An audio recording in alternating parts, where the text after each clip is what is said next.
Hi guys, my name is Shrikant Idam. Hope you all doing well and welcome to my YouTube channel S Idam Techie. Okay, so today we are going to discuss about the Linux operating system. So before that, I would like to explain you that I will try to make you understand in very easy way. Okay, so I will not use like more long terms. Okay, so we will use very basic terms here, so it will be easy for you to understand. So what exactly is Linux? Linux is an operating system actually, okay? So it is also known as open source operating system, okay? So we have Windows operating system, but it is not open source. But Linux is an open source operating system, which means you can modify the software of the Linux, but in Windows you cannot do it.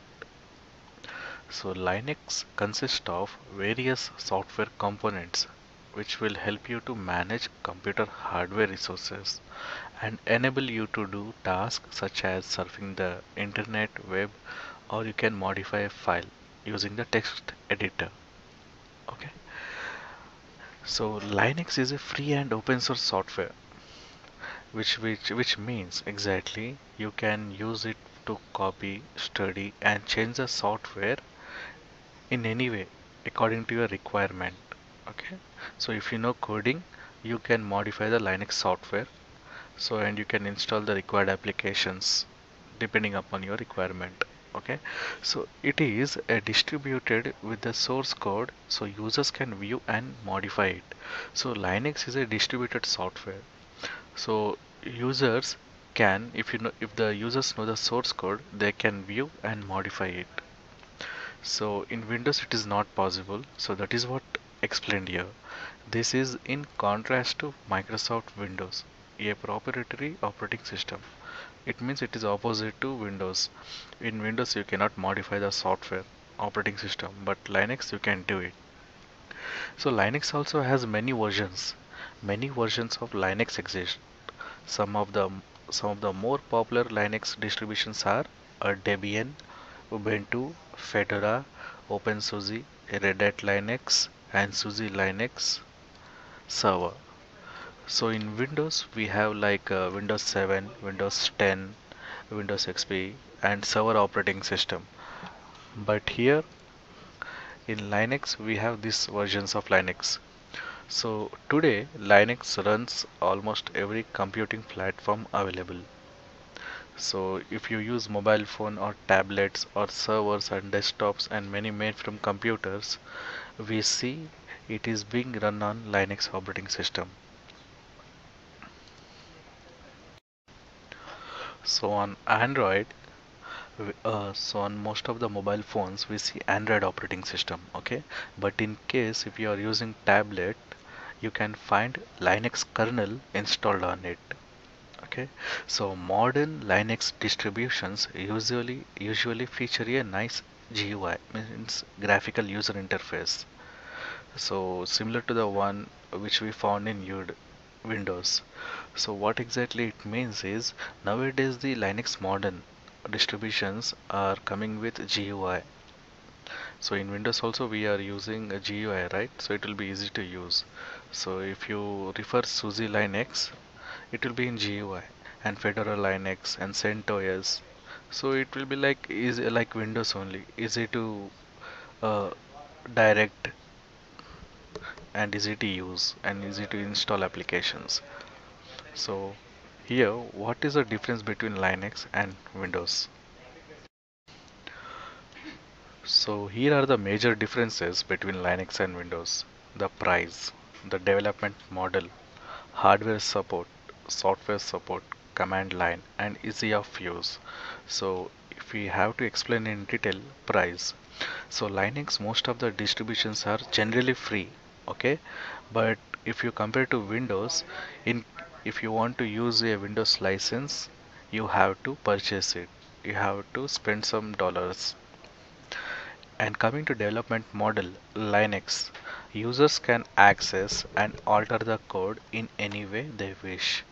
So if the users know how to access the code, they can modify it depending upon their requirement. In Windows, it is not possible. It is a closed source software. Okay, and hardware support. So Linux partial hardware support. It means many hardware devices are not compatible to Linux. But in Windows, most of the hardware are supported by Windows operating system, and it's easy to install as well. And coming to software support, Linux. There are many programs that can be run on Linux, but in Windows, we have large selection of software programs as well. Command line. Linux shell is very powerful and it is used very often. So in Linux, we will be having the command prompt, which is also known as PowerShell, Linux shell. So that is we use PowerShell to run the commands. In Windows, we have GUI.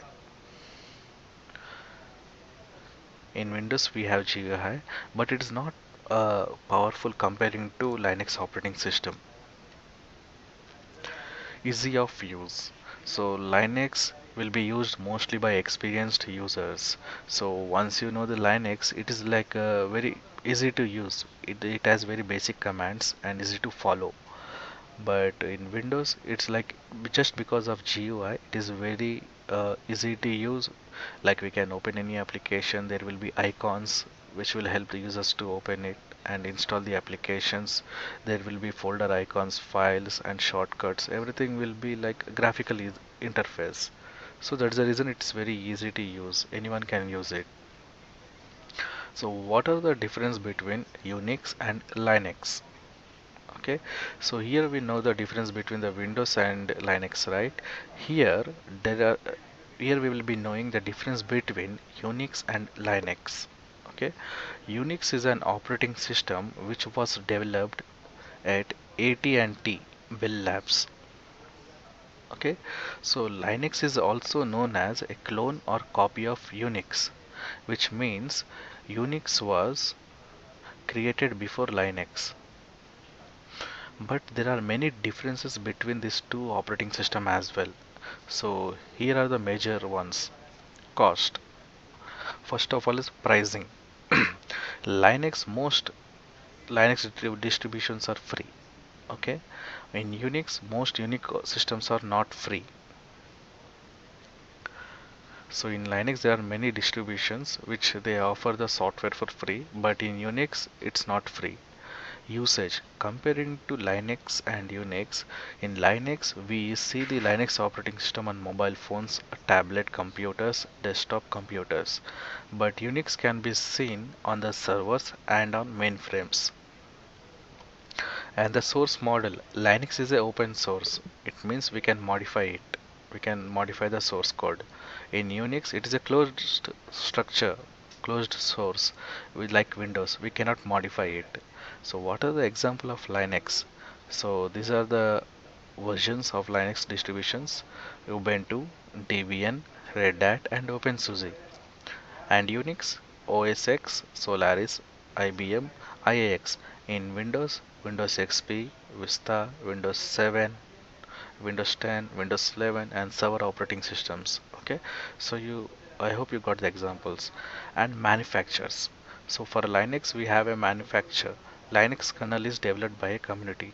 So a group of people who formed as a community, they developed the Linux kernel. Okay, but Unix was developed by IBM, HP, and Oracle. And we have Linux distributions as well. A Linux distribution is a collection of a specific kernel with specific support of programs. So Linux distribution means it is a collection of a specific kernel with specific support programs. So a kernel was developed, okay, with specific softwares installed in it. Most of the included software is free and open source software. So whatever the software is included in it, it is a free source. We can use it for free. There are many distributions designed for personal computers, but there are also Linux distributions designed for supercomputers or for a specific purpose. So on your personal computer you can install the Linux software. Okay, there are many distributions available as I explained here: Ubuntu, Debian, Red Hat, OpenSUSE. You can install any Linux distribution on your machine, but there are few distributions which is designed for special purpose, like Kali Linux. It is used for hacking, so most of the hackers or advanced users use this.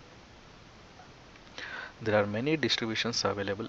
So the like when I say many distributions, there are like 600 variants available for Linux, but only two major distributions became the foundation for many other distribution, and that is Red Hat and Debian.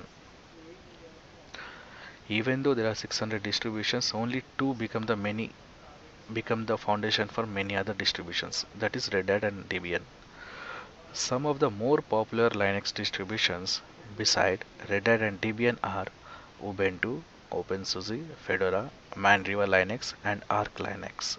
Okay, not only Red Hat and Debian, there are other distributions as well which are famous. So these are these. So now we are going to discuss about the Linux kernel. So Linux kernel is like an code, so that will uh, interface with the hardware in your computer. So kernel is the lowest level of software that interfaces with the hardware in your computer. So kernel will interact with the hardware which is present on your machine. The Linux kernel is a fundamental part of Linux, and it contains million lines of code. So in this kernel, it has like million lines of code which will help the hardware to interact with the user. Okay, so kernel is also known as operating system, but we don't call it as operating system in Linux, we call it as a kernel. It is released under the GPL. GPL stands for GNU General Public License. It means anyone can use it, which will allow public access to the source code. That is what explained here. So it was developed in 1991, so by a Finnish computer science student. His name was Linus Torvalds. So by his name only Linux was introduced. Today, thousands of developers from all over the world contribute to the development of the Linux kernel. So there are like many other users who are developers all over the world. Like they keep changing the code of the Linux kernel and keep upgrading it, developing it. Generally, most kernels fall into one of the three types. So here kernels also present in three types. One is monolithic, microkernel, and hybrid. Okay, so Linux is a monolithic kernel, which means the entire operating system is working in kernel space and alone in supervisor mode. Supervisor mode means root mode, source mode, sudo mode. Here is a diagram of a monolithic kernel. How exactly it works we will see here. So this is your hardware. Okay, so on this hardware we will be installing the kernel kernel, which is known as kernel modules, and upon this we will be installing the software. Okay,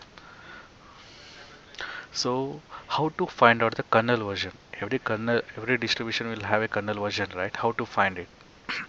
So you type this command u name -a. So when you type this, it will show the kernel version. So it is 3.0.76. So in Linux we have a file structure. So what is a file structure? File structure means in Windows we have C drive, D drive, right? Program files, Windows. So here also we will have a file structure. So what is a file structure in Linux? Everything in Linux is considered as a file, even a hard disk or a CD-ROM device. In Windows we call it as volumes or partitions, right? But here even for the CD-ROM or hard disk we call it as a file. All files and directories appear under the root directory. So here all the installation files will be seen in C volume. But here we can see it under the root directory. So root directory is defined by forward slash. Okay, you can refer to any file or directory using either a full path means like this, or relative path. For example, if you are already in this location, you can simply type this file name and the file will open. A directory is similar to a folder in Windows, and it contains files and other directories. Hardware devices are represented by a special file stored in the dev directory. So here it is same like Windows only, and it contains files and folders. Okay, but in Windows we call folder, but in Linux we call as directory. Hardware devices are represented by a special file stored in slash dev directory. So here slash dev or slash sda usually represents the first hard disk on the system. So in Windows we first hard disk will be C, right? Here it is slash sda. All files and directories appear under the root directory. So this is called root directory. So below this all the files will be present, all the folders will be present. Below that is set of the common directories in the Linux system: bin, dev, home, library. So these are the folders which are present in root directory. For example, C, program files, Windows, system32. So these are the folders. You can compare with the Windows like this. So when you type ls, it will show all the folders here. List. Ls means list. In the above picture, you can see the file hierarchy which is present under the root directory. So let me explain about the file system hierarchy standard. I understand this class is going little long, but these are the most basic thing which we need to understand about the Linux. So I wanted all the basics needs to be covered in the first part 1. So file system hierarchy standard, and in short we call it as FHS. So there are many distribution Linux present, right? So all the file system uses the same format, FHS. So even though there are many distributions available, the file format will be same. They all will have a root directory and they will have the same folders present within it. Most Linux distributions have almost identical directory structures because of file system FHS standard. FHS defines the directory structure and content in Unix-like operating system. It is based on the older standard, file system standard. Linux distributions usually closely follow the FHS. For example, configuration files are located in the same location regardless of Linux distribution, usually in etc directory. So here configuration files are present in etc directory. So it doesn't matter which distribution you are using. It is same for all the distribution because they are following the FHS standard. It will help the developing software for Linux much easier. Since the software developers don't have to write the different versions of application for each distribution. So because of the standard, it helps the developers, they don't have to write different versions for each distribution. So this is a root directory actually. In root directory, under root directory, we have these folders. So what is the use of it? We have slash boot. It contains the files related to the booting. Okay, kernel booting files, and slash bins. It contains critical executable commands like ls list and cp copy and mount.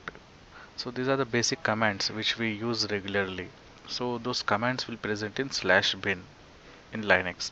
Slash dev. So it contains the devices which we connect to your Linux machine. It can be a pen drive, it can be a hard disk, or it can be a CD, DVD drive. Okay. Slash bin.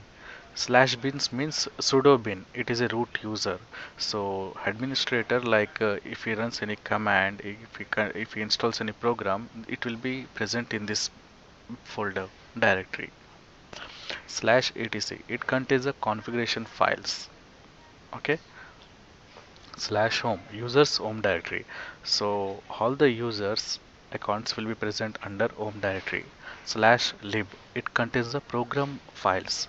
So when you install any application, any program on this Linux, those program library files present in this, it's like a Windows folder. Slash media, mount media for removable drive. So when you connect a pen drive, it will be mounted here.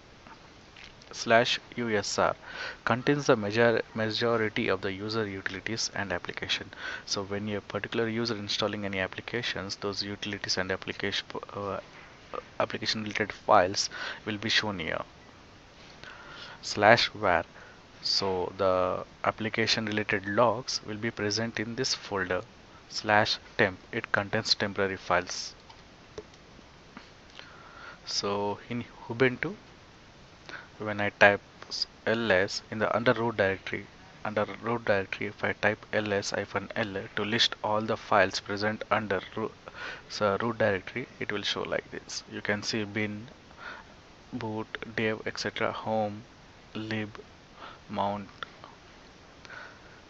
Okay, so these are the folders which is present on the root directory. So thank you for watching, guys. This is about the part 1 Linux. I would like you to go through this class again. So it will be better like if you watch it like 2 times, at least twice. Okay.